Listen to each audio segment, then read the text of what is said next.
Hi, this is Reginald, brother teacher. I want to talk to you for a moment about standing your ground, standing on principle. People can stand on a lot of things, and some of those things can be honorable, noble, equitable, upright, and just downright decent. But conversely, people stand on other things. Those things are their standards, their concepts, their ideologies, and they can be totally incorrect, totally wrong, harmful to their neighbors, to their fellow man, not equitable, not beneficial, but only beneficial to the individual that holds these particular beliefs. But I'm talking about the man or the woman who has a certain set of principles that they believe in. They don't harm their neighbors, their fellow man. They don't do wrong to anyone else. They do nothing to damage another human being. And these are their principles. When you enter into a friendship and a relationship, even, you carry into that relationship who you are.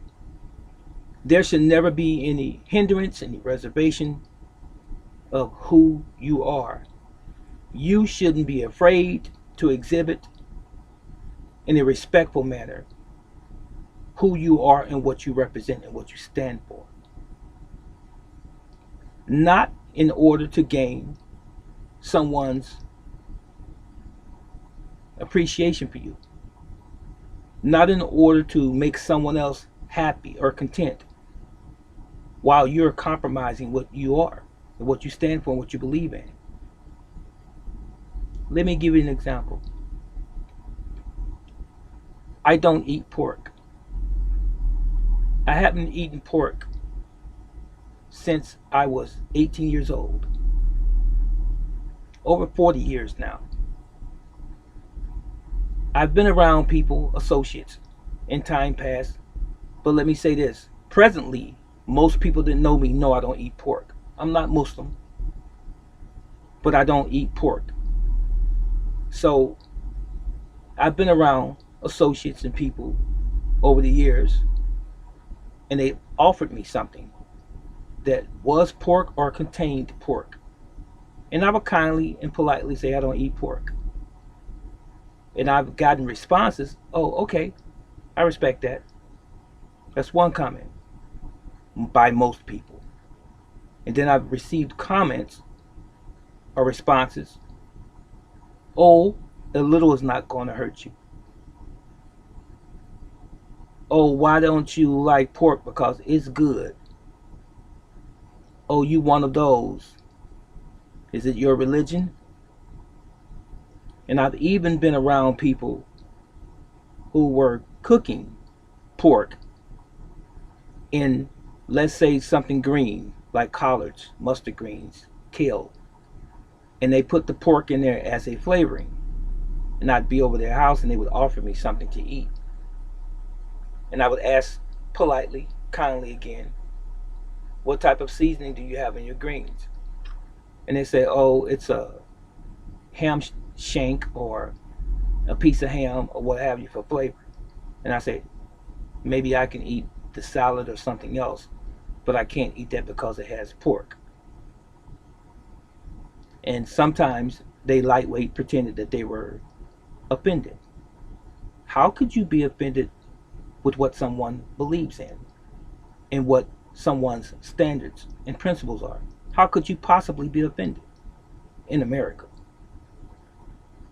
Now, that's one case of standing your ground and standing on your principles. As I'm sitting here doing this video in front of you, let me tell you this and let me assure you this. I don't care who it is and why it is. As I'm sitting here, you could never get me to willfully eat pork. I still read ingredients when I shop to make sure that there's no lard, there's no type of swine and or pork, if you will, contained therein. That's me. That's my principle. That's my standard. Another example I'll give you. I've never drank liquor casually, recreationally, and I've never smoked. Some people are taken when I make this statement to them when they ask me if I want to drink or do I smoke, do I have a light. I say I've never smoked in my life. I puffed a cigarette when I was a kid and coughed and so forth, and that was it. We experiment with a lot of things when we're children coming up. I don't smoke marijuana or weed. I don't need it. I don't smoke cigarettes. I know that it can kill you.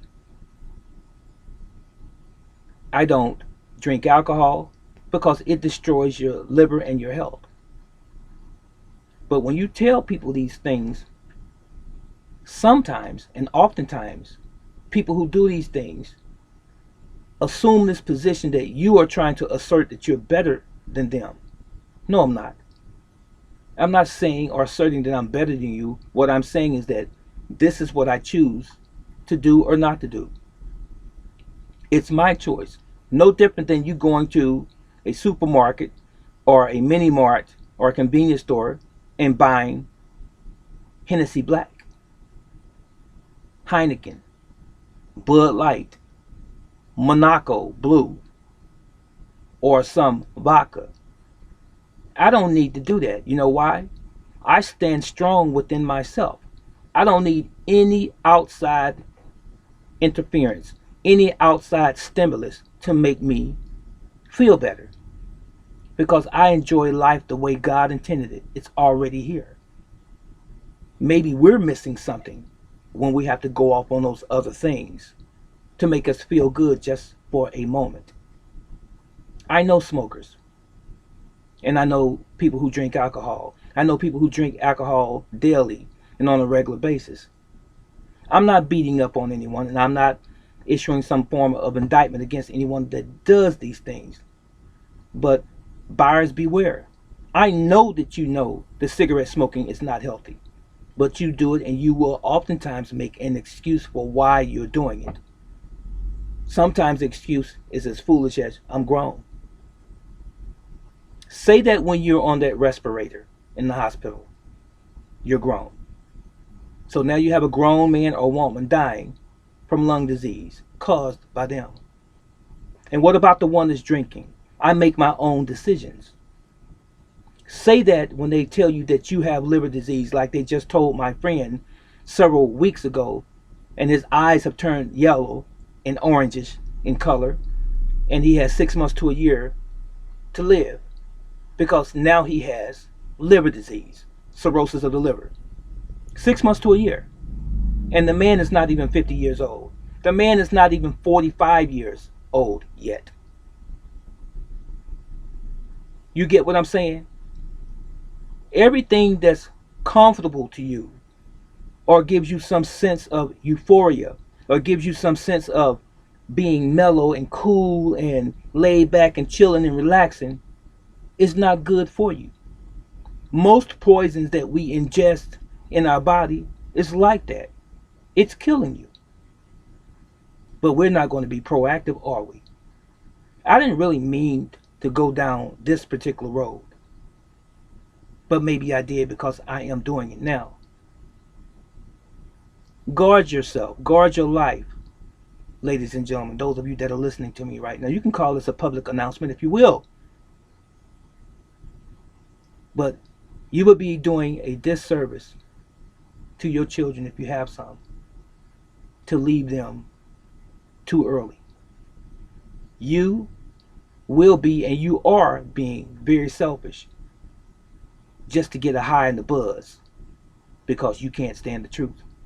The truth of the matter means that you can't deal with the everyday issues of life. You can't communicate with people. You can't stand the truth. So you seek an artificial way to take your mind away. But guess what? When the high is gone and the buzz is gone, you're back to reality. And guess what? You're not angry at anyone else. You're really angry with yourself that you don't have the ability to cope with reality. And I'm going to say this, and I'm going to pat myself on the back for a moment, and you might think I'm bragging, but I'm not. But I'm happy that I am who I am because I'm standing on principles. My principles. Someone else could be doing a video about themselves and their principles, but this is Brother Teacher talking about him and his principles. I don't need alcohol to make me feel cocky and bold and to say things that's really in my heart to say because I'm hurting.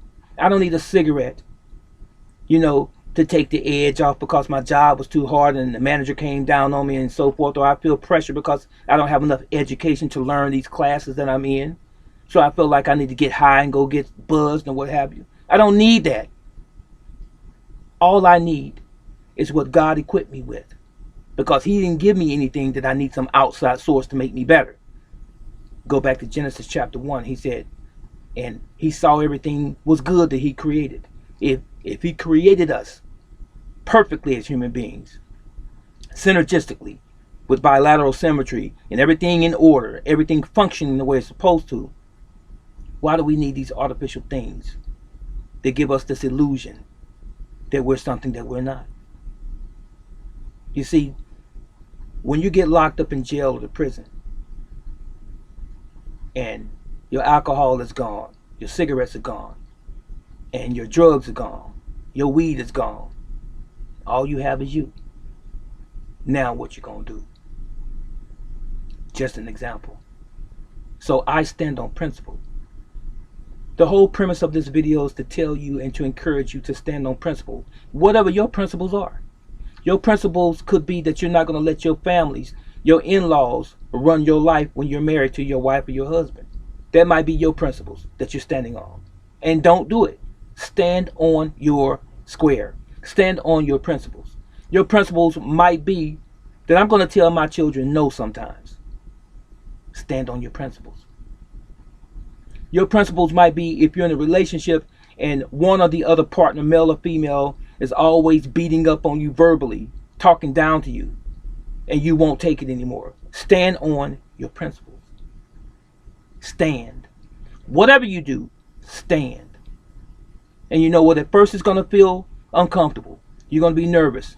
You're going to be anxious. But guess what? Once you've done it once or twice, you're going to be strong. Because strength comes from weakness. It does.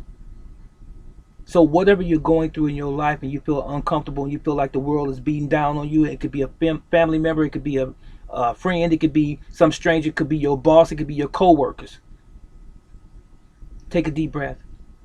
Take a couple deep breaths. That's oxygen. It rejuvenates you. Come from the diaphragm when you breathe. Stand up tall. But whatever you do, stand on your principles. This is Brother Teacher. So long.